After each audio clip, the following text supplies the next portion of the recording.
ఇక నెక్స్ట్ ప్రోమోలో వేదవతి ప్రసాదరావు శేఖర్ ని తీసుకుని ఇంటికి వెళ్ళగానే అదేంటి అవని వాళ్ళు రాలేదా అని పెద్దరాజు అడుగుతూ ఉంటాడు. ఎందుకు తీసుకొస్తాను, ఇక నా ఇంటితో కానీ నా కుటుంబ సభ్యులతో కానీ వాళ్ళకి ఎటువంటి సంబంధం లేదు. అక్షయ మన ఇంటి వారసురాలు కాదని, శేఖర్ కూతురు కాదని తేలింది వేదవతి చెప్పడంతో నిహారిక కిట్టుతో పాటు మిగతా అందరూ కూడా ఒక్కసారిగా షాక్ అవుతూ ఉంటారు.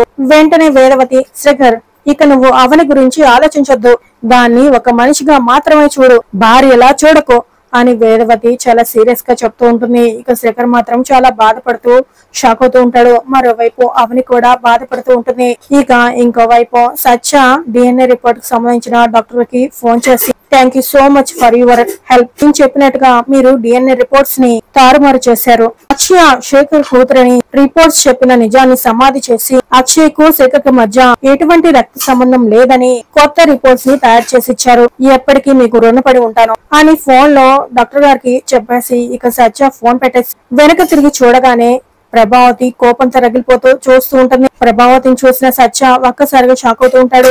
మరి ఏం జరగబోతుంది, ప్రభావతి నిజం బయట పెట్టి అవని శేఖర్ ని కలుపుతుందా, సత్య చెంప పగలగొడుతుందా అనేది రానున్న ఎపిసోడ్స్ లో తెలుసుకుందాం ఫ్రెండ్స్.